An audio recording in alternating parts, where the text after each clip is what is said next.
L साम्राज्य। ठीक है, एल साम्राज्य में इला कौन थी? मनु की पुत्री थी, मनु व्यवस्थित की पुत्री थी इला। ठीक है, ये बताएं कि जो इला थी उसकी संतान हुई कौन कौन? आयु और अमावस। आयु और अमावस होते हैं, तो जो आयु थे उनकी संतानें आगे जाकर साम्राज्य को आगे बढ़ाती है। तो आयु के कुल में फिर एक व्यक्ति हुए कौन? ययाति। यदु पहले ययाति हो गए ना, यदु बाद में पहले ययाति हुए। ययाति ने अपने साम्राज्य बढ़ाया आगे, और बाद में उन्हीं के वंशजों में उनके पुत्रों में 5 हुए, जिनमें एक हुए यदु। यदु को कौन सा क्षेत्र मिला था मध्य प्रदेश के संदर्भ में? चंबल। चंबल को क्या कहा जाता था?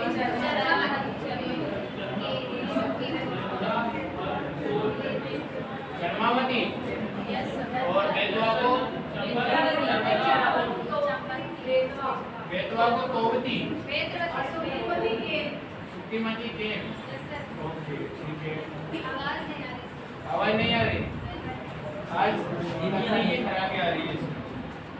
हमने सारी रात से चार्ज लगाए और 2 घंटे को नहीं चल पाए। अब इनका क्या करें? वैसे बोला भाई, पीछे अगर आपको क्लास लेनी है, समझना है, तो आपको पंखे की जो विलासिता है ये छोड़नी पड़ेगी। आगे आ जाएं कृपया। ठीक है सर, समझ पा रहे हो? आवाज आ रही है? आवाज? हाँ बहनों, आपसे भी रिक्वेस्ट है, ये कैस्पियन सागर की तरह ना फैले, इस प्रकार थोड़ा आगे आ जाए ना, एकदम बने रहे झूल के। चलिए आ जाए जल्दी से। ठीक है, अब बताएं कि हमने उसके बाद में चर्चा करी थी कि यदु के साम्राज्य, यदु के वंशज आए, उनको यादव कहा गया। तो जो यादव थे बाद में जाके इस क्षेत्र में बस जाते हैं, उन्हीं के शासन में फिर अंत में जाके एक प्रमुख शासक हुए। कौन हुए यादवों में? बाद में कौन हुए? कौन हुए? सहस्त्राजित। अच्छा, सहस्त्र का मतलब 1000 होता है ना, शत का मतलब होता है 100, चतुर्थ होता है 4। ठीक है, अच्छा, फिर उसके बाद में जो अर्जुन हुए, उन्होंने, उनको हम लोग बोलेंगे कृतवीर अर्जुन, या फिर सहस्त्र अर्जुन, या फिर सामान्य अर्जुन भी नाम था उनका। अर्जुन जो थे उन्होंने किन किन शासकों को पराजित किया था? लंका के राजा रावण को किया था। और बताएं इधर कौशल मतलब वाला एरिया। हाँ, कौशल वाले शासकों ने किसको किया था?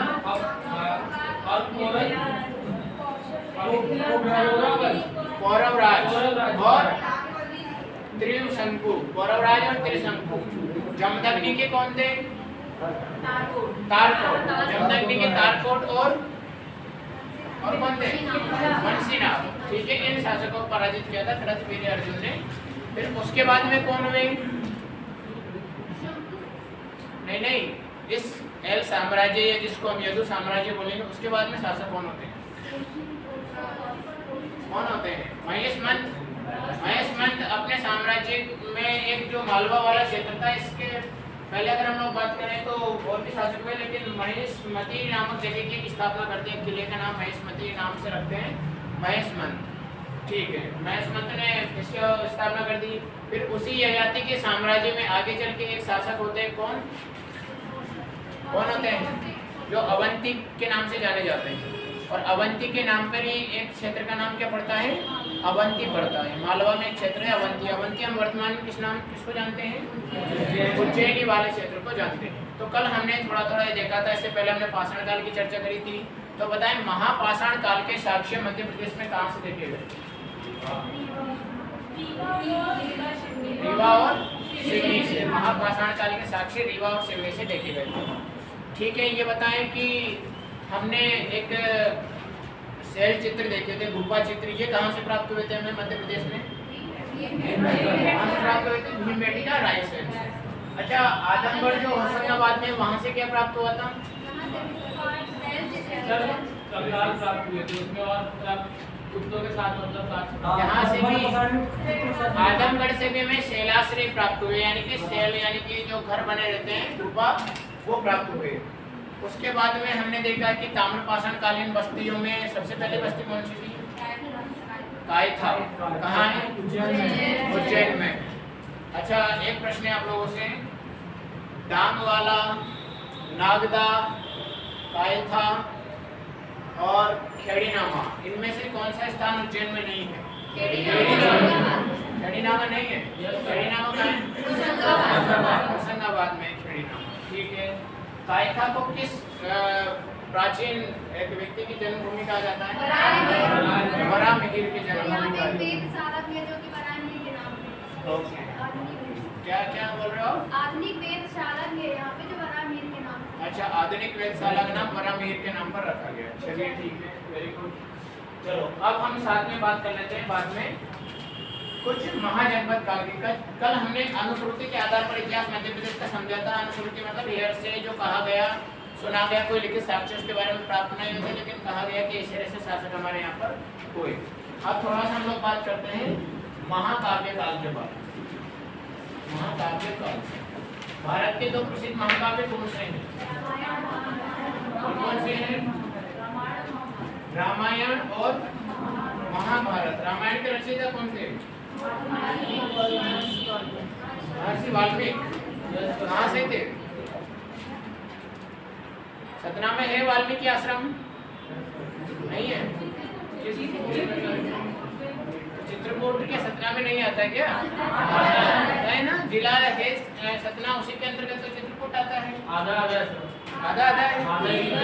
हाँ, आधा यूपी वाले भाग में जाता है। बिल्कुल। अच्छा, कौन सी नदी बहती है सतना में? मंदाकिनी नदी, इसके किनारे चित्रकूट है। ठीक है। और कुछ ऐसा अनुश्रुतियाँ कही जाती है कि जो रामायण में जो राम थे, उनके पुत्र जो थे कुश और लव, उनका जन्म भी इसी चित्रकूट के आसपास हुआ है, या चित्रकूट में वाल्मीकि आश्रम के समीप हुआ है, तमसा नदी के आसपास। तमसा कौन सी नदी को कहा जाता है? तमस तो तमसा एक ही हो गए। दौस नदी कहाँ से बहती है? सतना के कहाँ से? पर्वत श्रेणी से। सतना की कैमूर पर्वत श्रेणी से दौस बहती है और जाती है उत्तर प्रदेश साइड में। ठीक है। तो तमसा नदी के किनारे उनका जन्म माना जाता है। इसके अलावा एक किंवदंती है कि चित्रकूट में ही जो राम थे, उन्होंने क्या किया था, जो गोस्वामी तुलसीदास थे उनको दर्शन दिए थे। ये भी एक मान्यता है यहाँ पर। ठीक है। तो इनका संबंध मध्य प्रदेश के किस वाले रीजन से देखने को मिलता है? आपका सतना व छतरपुर वाला, इन क्षेत्रों से लेना देना का था। ठीक है। रामायण काल के दौरान। अब रामायण काल से ही आप देखोगे राम के पुत्र का नाम क्या था? कुश और लव, है ना। उसकी हम लोग बात कर लेते हैं, लव को भी छोड़ देते हैं। ठीक है। और राम के एक भाई थे जिनका नाम था शत्रुघ्न। शत्रुघ्न के पुत्र एक रहते जिनका नाम रहता है शंभुघाती।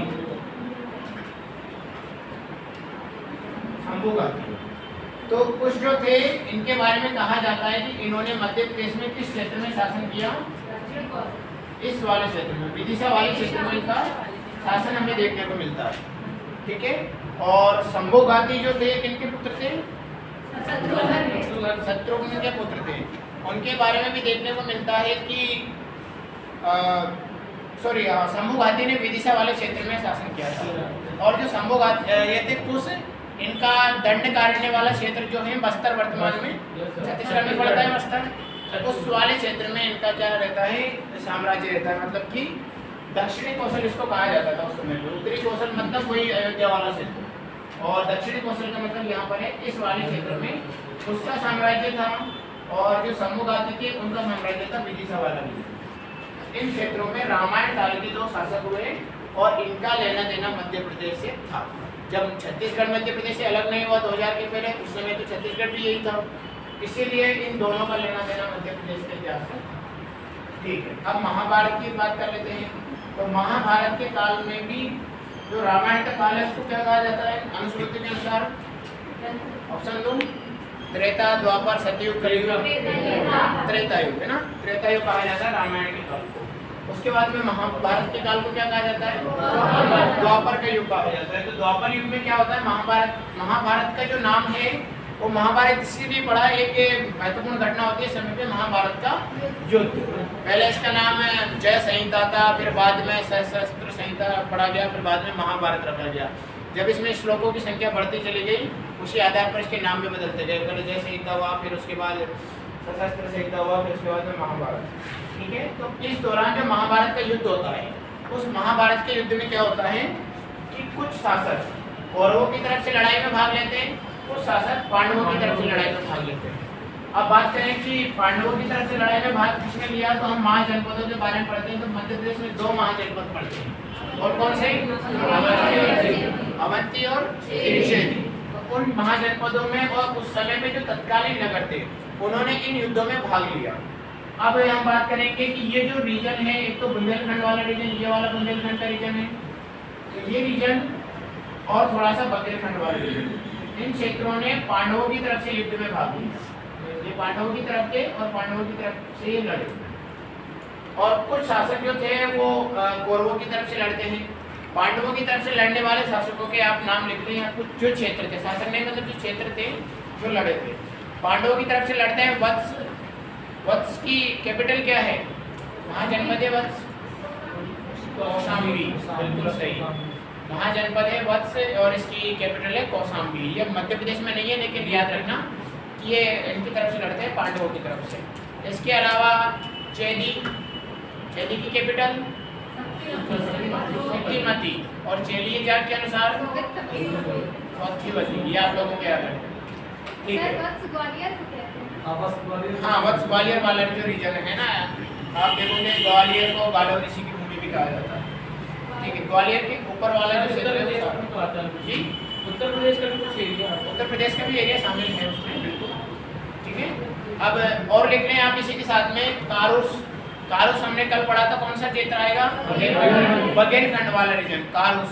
इसके अलावा दर्शान, दर्शान बोले तो विदिशा वाला क्षेत्र है, दर्शान में विदिशा वाला क्षेत्र। तो ये इनकी तरफ से भाग लेते हैं, कौन से? कारूस के शासक पांडवों की तरफ से लड़ते हैं। इसके अलावा वत्स वाले लड़ते हैं और चेदी वाले लड़ते हैं, दर्शान विदिशा वाले लड़ते हैं। ये सारे शासक इनकी तरफ से भाग लेते हैं। ठीक है, अब कौरवों की तरफ से कौन लड़ते हैं? तो दोनों जो जो पश्चिमी महाजनपद था, कौन सा? अवंती। अवंती में कुछ अवंती लड़ते हैं, अवंती के शासक, ये भी कौरवों की तरफ से भाग लेता है। इसके अलावा महिष्मती, इसके अलावा विदर्भ वाले क्षेत्र के जो शासक थे वो भी इनकी तरफ से भाग लेते हैं इस युद्ध में। तो अवंती और महिष्मती मध्य प्रदेश के 2 क्षेत्र थे या 2 जनपद थे। उस समय पे ये भी इन युद्ध में भाग लेते हैं, महाभारत के युद्ध में। एक और लिख सकते हो आप भोज। भोज प्रदेश जो था ना, जो राजा भोज की नगरी बाद में बनता है, वो भोज वाला प्रदेश जो इसके मध्य में कहा जाता है, इनके मध्य में उस वाले क्षेत्र के शासक भी इसमें भाग लेते हैं। निषाद जनजाति भी भाग लीजिए क्या सर? जी, निषाद जनजाति, निषाद जनजाति भी भाग ली थी। किसकी तरफ से? कौरवों की तरफ से लड़ी थी। चलिए, थैंक यू, आप लोगों ने नया फैक्ट बताया मुझे। बिल्कुल, यानी महाकाव्य काल में या महाकाव्य में, रामायण में आप देखोगे, रामायण में आपने एक व्यक्ति का नाम सुना, निषाद राजगुह, सुना है? नहीं सुना? बहुत गहरी मित्रता थी राम की और उनकी निषाद राजगुह की। जब वो वनवास जाते हैं तो उनको छोड़ने जाते हैं, उनके लिए कुटिया वगैरह बनाते हैं, मैंने देखा था सीरियल में। तो जो निषाद जाति थी वो बिल्कुल विंध्याचल और सतपुड़ा पर्वतीय क्षेत्र में जो निवास करती थी, वो निषाद जाति कहीं न कहीं उसी के समकालीन, और वर्तमान में भी कहीं न कहीं उन्हीं के वंशज मध्य प्रदेश में वर्तमान में रहते हैं। ठीक है, तो ये था महाकाव्य काल के आधार पर मध्य प्रदेश का इतिहास। अब हम थोड़ी सी चर्चा कर लेते हैं बाद में महाजनपदों के आधार पर मध्य प्रदेश का इतिहास।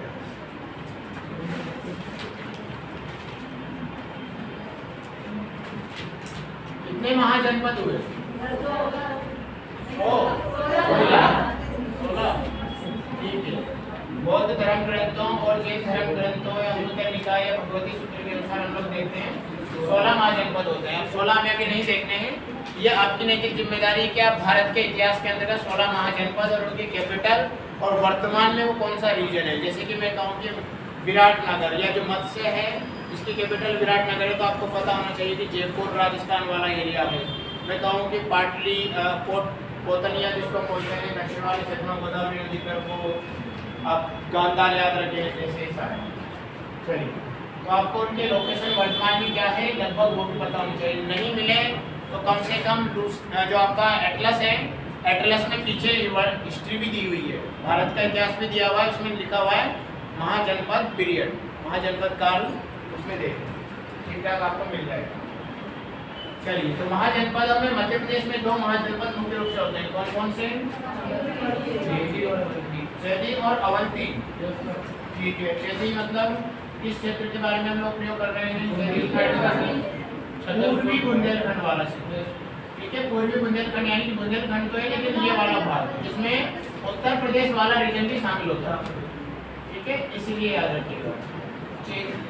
महाजनपद जो है एक यहाँ था और दूसरा कौन सा था? अवंती वाला क्षेत्र। 2 महाजनपद मध्य प्रदेश में होते हैं। अब चेदी महाजनपद की राजधानी क्या थी? सुक्तिमती। और चेलिय जात ने इसको माना था कि ये जो थी सौक्तिवती, दोनों नाम याद रखिएगा, सुक्तिमती। चेदी महाजनपद बहुत बड़े विस्तारित क्षेत्र पर इसका विस्तार था। इसी की एक शाखा आगे जाकर इधर इस मध्य प्रदेश के पूर्व में छत्तीसगढ़ है, छत्तीसगढ़ के नीचे दक्षिण पूर्व में आपको पड़ेगा उड़ीसा। उड़ीसा में एक आप पढ़ोगे कलिंग नरेश खारवेल, कलिंग नरेश खारवेल। तो जो कलिंग में एक शाखा स्थापित होती है, इसी चेदी महाजनपद की एक शाखा थी, या चेदी शासकों की एक शाखा जाकर कहाँ पर? कलिंग वाले क्षेत्र में स्थापित होती है। और कलिंग नरेश खारवेल जो है उसके प्रमुख शासक रहे जाते हैं, खारवेल। अच्छा, कलिंग नरेश खारवेल से संबंधित कोई हमने अभिलेख भी पढ़ा था के कलिंग के बारे में इसमें जानकारी, बिल्कुल उसमें जानकारी दी है कि कितने लोगों का इन्होंने वर्क किया, मतलब मारा था इसने।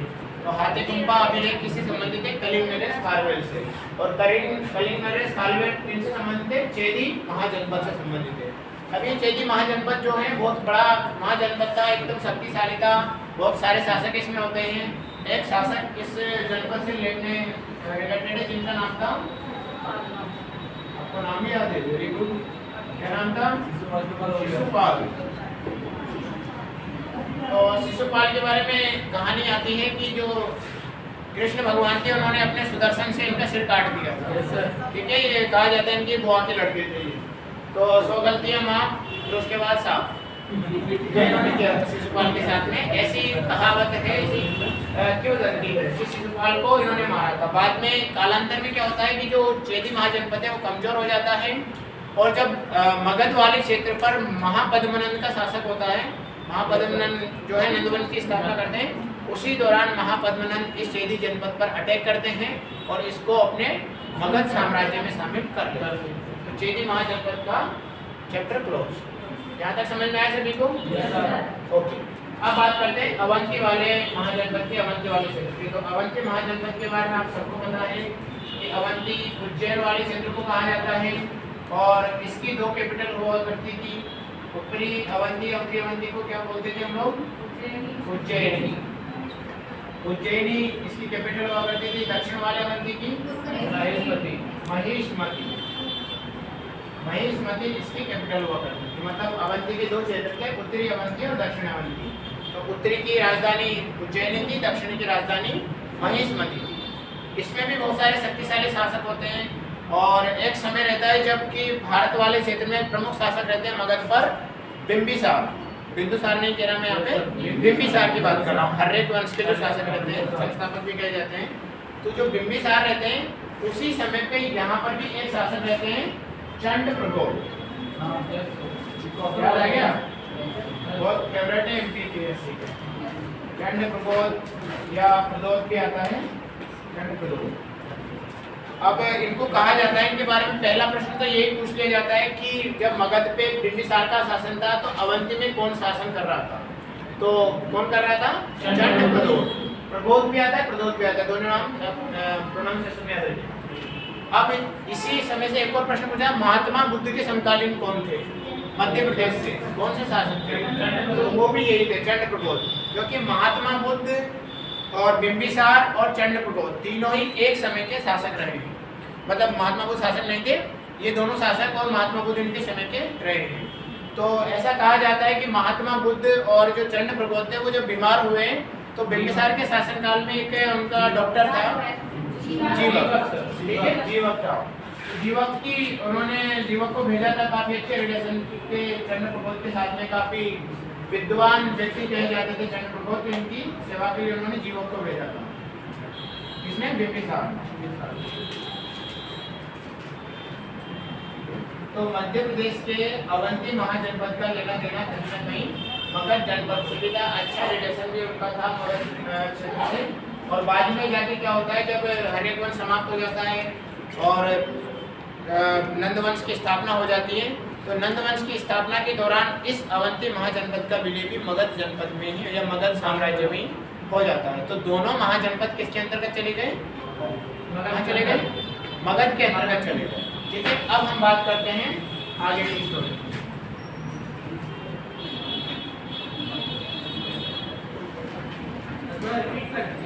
रिपीट करना पड़ेगा अभी? चलिए ठीक है, अभी बोलते हैं। क्या होता है कि अवंती जो महाजनपद था उसके शासक रहते हैं चंद्र प्रबोध। जब मगध पर बिंबिसार का शासन रहता है उस दौरान इनके अच्छे रिलेशन रहते हैं, तो उनकी सेवा करने के लिए जीवक को भेजते हैं। एक वेद रहते हैं, राजवेद जीवक रहते हैं, इनकी सेवा करते हैं, इनको ठीक करते हैं और इनका इलाज करते हैं। बाद में जब मगध पर सत्ता चेंज हो जाती है, वहाँ के शासक कमजोर हो जाते हैं, तो वहाँ पर मगध पर कुछ शासकों का नियंत्रण स्थापित हो जाता है। जैसे कि एक व्यक्ति थे महापद्मनंद, ठीक है, नाम क्या था? महापद्मनंद।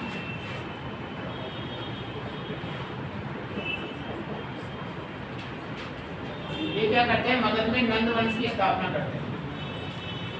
और महापद्मनंद बहुत ही शक्तिशाली शासक रहे। इन्होंने लगभग जिस प्रकार से बिंबिसार ने अपने साम्राज्य का विस्तार किया, ठीक उसी प्रकार इन्होंने लगभग आधा मध्य भारत और कुछ भाग उत्तर प्रदेश वाले या बिहार झारखंड को लगभग पूरा इन क्षेत्रों पर अपना कब्जा बनाए रखा और लगभग इस वाले क्षेत्र पर एक विशाल मगध साम्राज्य की स्थापना करी। लेकिन पूरा नहीं, बहुत बड़ा नहीं। फिर धीरे धीरे इनके जो उत्तराधिकारी आए महापद्मनंद के, वो कमजोर होते चले गए। फिर अंतिम इनके शासनकाल में आते हैं कौन? राजा धनानंद या घनानंद भी मिलता है कई जगह पे। अब इनकी स्टोरी तो आप लोग खुद जानते होंगे सभी लोग। क्या स्टोरी है सर? ये बहुत टाइप के मतलब कि राजा थे, इनके दरबार में जब